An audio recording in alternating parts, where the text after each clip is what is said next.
Next आता है payment terms. इसके पहले आपको इनको टर्म्स जानना जरूरी है। इनको टर्म्स यानी इंटरनेशनल कमर्शियल टर्म्स में ये बताते हैं कि गुड्स का डिलीवरी पॉइंट क्या होगा और कौन सा पार्टी कौन सा एक्सपेंसेस बेयर करेगा, कौन रेस्पॉन्सिबिलिटी लेगा, ये डिफाइन की जाती है। ये इंटरनेशनल स्टैंडर्ड है जो दुनिया भर में फॉलो की जाती है और ये बताती है कि सेलर और बायर का रिस्क कब ट्रांसफर होगा एंड डिलीवरी कब खत्म होगा। अभी यहाँ पे 11 टर्म्स है जो आपको जानना है। ये सारा टर्म्स मैं एक एग्जाम्पल के साथ समझाता हूँ। तेंदुलकर का एक वेयरहाउस है वसई में और वो हैंडीक्राफ्ट एक्सपोर्ट करते हैं। वसई मुंबई से अराउंड 20 किलोमीटर दूर है। ये हैंडीक्राफ्ट यूके के लिए एक्सपोर्ट कर रहे हैं।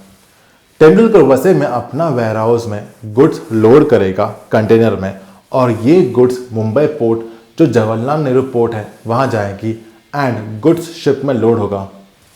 लोड होने के बाद ये शिप मुंबई से निकल पड़ेगी and Arabian sea via Egypt का सुएज कैनाल से होकर यूरोप घूम के यूके पहुंचेगा एंड यूके पोर्ट से ब्रिटेन जाएगा जहां पे अपना बायर मिस्टर स्मिथ का वेयरहाउस होगा।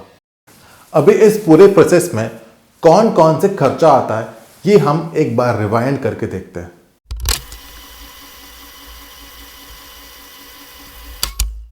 इस स्टेज में वेयरहाउसिंग सर्विसेज एंड लोडिंग का खर्चा, फिर इनलैंड ट्रांसपोर्टेशन, पोर्ट में पहुंचते ही फॉरवर्डिंग एंड कस्टम चार्जेस, फिर आता है टर्मिनल चार्जेस और शिप में लोड करने का चार्जेस, फिर ओशन फ्रेट चार्जेस, अगर ये प्लेन में है तो एयर फ्रेट चार्जेस, साथ में आपको इंश्योरेंस चार्जेस भी लगता है।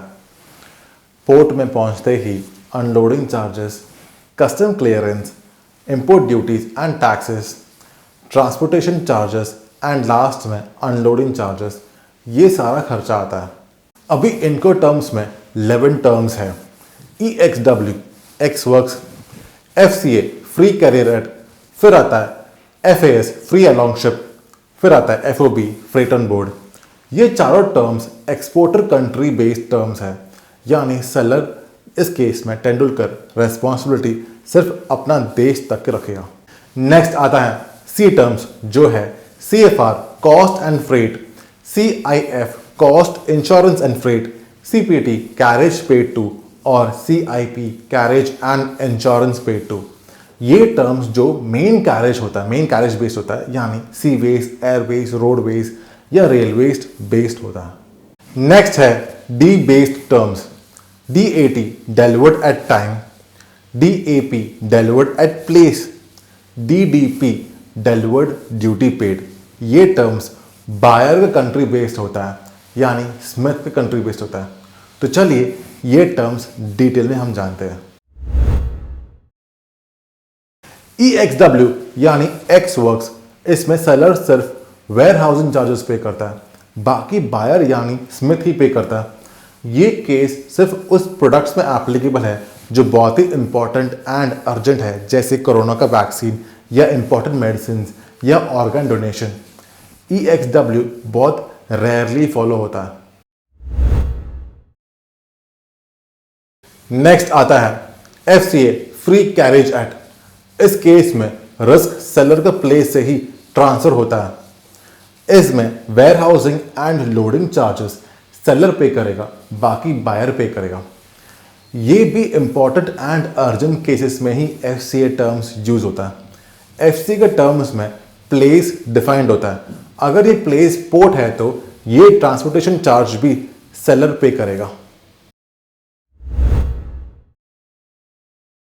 नेक्स्ट केस में आता है FAS free along ship.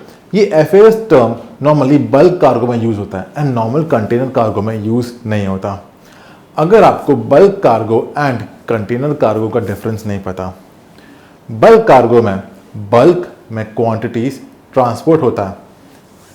Bulk cargo में इंडिविजुअल कंटेनर्स नहीं होता एंड जनरली एक टाइप के प्रोडक्ट को ट्रांसपोर्ट करते हैं, जैसे राइस या वीट।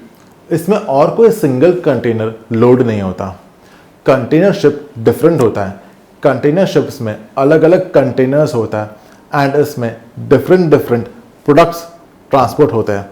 तो इन केस में bulk cargo, in case of bulk cargo rice and wheat ऐसे शिपिंग यार्ड में भरा होता है, यहाँ तक का कॉस्ट FAS टर्म में कवर होता है, बाकी का खर्चा बायर का। नेक्स्ट टर्म है FOB, फ्रेट ऑन बोर्ड। ये सारा खर्चा टिल लोडिंग सेलर का होगा, यानी तेंदुलकर का होगा, एंड बाकी का खर्चा बायर का। फ्रेट ऑन बोर्ड मतलब अगर आपने आपका गुड्स शिप में कौन सा भी पार्ट में लोड किया तो वो है FOB। तो अगर टर्म्स एंड कंडीशंस में लिखा है 100 kg rice FOB Mumbai port, इसका मतलब ये है कि मुंबई पोर्ट तक लोड करने का खर्चा सेलर का, यानी तेंदुलकर का। ये E&F टर्म्स मैं आपको रिवाइज कराता हूँ। ये टर्म्स में सेलर का रिस्पॉन्सिबिलिटी अपना कंट्री तक ही होता है। EXW में वेयर हाउसिंग सर्विस तक, FCA में इनिशियल लोडिंग तक, FAS में शिपिंग यार्ड तक, एंड FOB में शिप में लोड होने तक।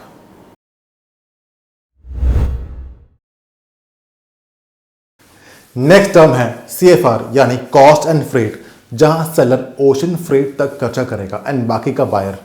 प्लीज नोट करना कि इसमें इंश्योरेंस कवर नहीं होता, एंड CFR में सेलर का रिस्पॉन्सिबिलिटी यूके पोर्ट तक होता है। CIF यानी कॉस्ट इंश्योरेंस एंड फ्रेट, ये टर्म बहुत ही ज्यादा फेमस है। यहां तेंदुलकर का रिस्पॉन्सिबिलिटी एंड खर्चा यूके पोर्ट तक रहेगा इंक्लूडिंग इंश्योरेंस, लेकिन पोर्ट का अनलोडिंग का खर्चा तेंदुलकर का नहीं। यहां से मिस्टर स्मिथ का खर्चा, नॉर्मली लोग इसको लिखते हैं 50 kg rice at CIF UK port, इसका मतलब है यूके पोर्ट तक का खर्चा सेलर का, उसके बाद बायर का। CIF बहुत ही वाइडली यूज्ड टर्म है। मैं इसका मतलब एक और बार बताता हूं, पूरा खर्चा सेलर लेगा up to UK port. CPT जो है कैरेज पेड टू, ये यूके पोर्ट में अनलोडिंग चार्जेस तक है, एंड यहां से ट्रांसपोर्टेशन तक सेलर का रिस्पॉन्सिबिलिटी एंड उसके बाद बायर का रिस्पॉन्सिबिलिटी। CPT का टर्म बल्क कार्गो में यूज नहीं होता, ये जनरली कंटेनर कार्गो में यूज होता है, बट इसमें सेलर इंश्योरेंस नहीं पे करता एंड कस्टम्स का रिस्पॉन्सिबिलिटी भी सेलर नहीं लेगा, वो बायर ही लेगा। CPT प्लेस पे डिपेंड करता है। इस केस में टर्म्स एंड कंडीशंस में प्लेस क्या डिफाइन किया ये देखना है। अगर प्लेस डिफाइंड है यूके पोर्ट, तो यहां तक का सेलर का रिस्पॉन्सिबिलिटी एंड बाकी बायर का रिस्पॉन्सिबिलिटी। एक चीज ध्यान रखना कि ये अनलोडिंग नेगोशिएबल होता है। CIP carriage and insurance paid, ये CPT जैसा ही है, लेकिन इसमें इंश्योरेंस सेलर पे करेगा। ये C टर्म्स का रिवाइज करते हैं। CFR में खर्चा होता है टिल यूके पोर्ट, लेकिन इसमें इंश्योरेंस कवर नहीं होता। CIF में सारा खर्चा होता है टिल यूके पोर्ट, लेकिन इसमें इंश्योरेंस कवर होता है। CPT में सारा खर्चा अप टू पोर्ट और उसमें unloading and transportation to buyers place तक कवर होता है, लेकिन इसमें इंश्योरेंस, कस्टम ड्यूटी कवर नहीं होता और लोडिंग नेगोशिएबल होता है। एक चीज ध्यान रखना, CPT में प्लेस क्या डिफाइन किया है उस पर बेस्ड होता है। अगर प्लेस डिफाइंड है स्कॉटलैंड, देन ये ट्रांसपोर्टेशन कॉस्ट स्कॉटलैंड तक होगा। CIP CPT जैसा ही होता है, लेकिन इसमें इंश्योरेंस कवर्ड है। अब आता है D terms. DAT delivered eight terminal, ये CPT जैसा ही होता है, लेकिन इसमें अनलोडिंग चार्जेस नेगोशिएबल नहीं होता और ये अनलोडिंग पोर्शन तक ही कवर होता है, बाकी कस्टम से रेस्पॉन्सिबिलिटी होता है बायर का।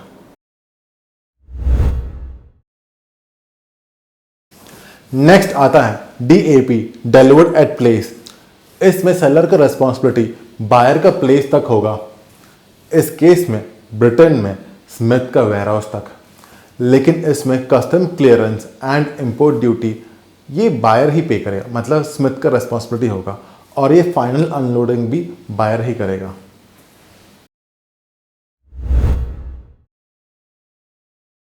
लास्ट में आता है DDP डिलीवर्ड ड्यूटी पेड। इसमें सारा खर्चा सेलर ही लेगा, including import duty and custom clearance.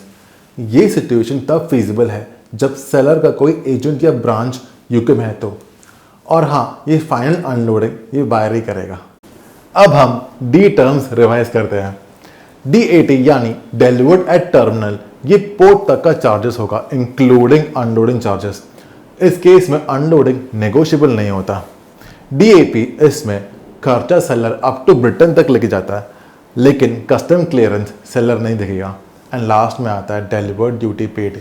ये DAP से बहुत ही सिमिलर है, लेकिन कस्टम्स भी सेलर पे करेगा। तो ये था सारा इनकोटर्म्स।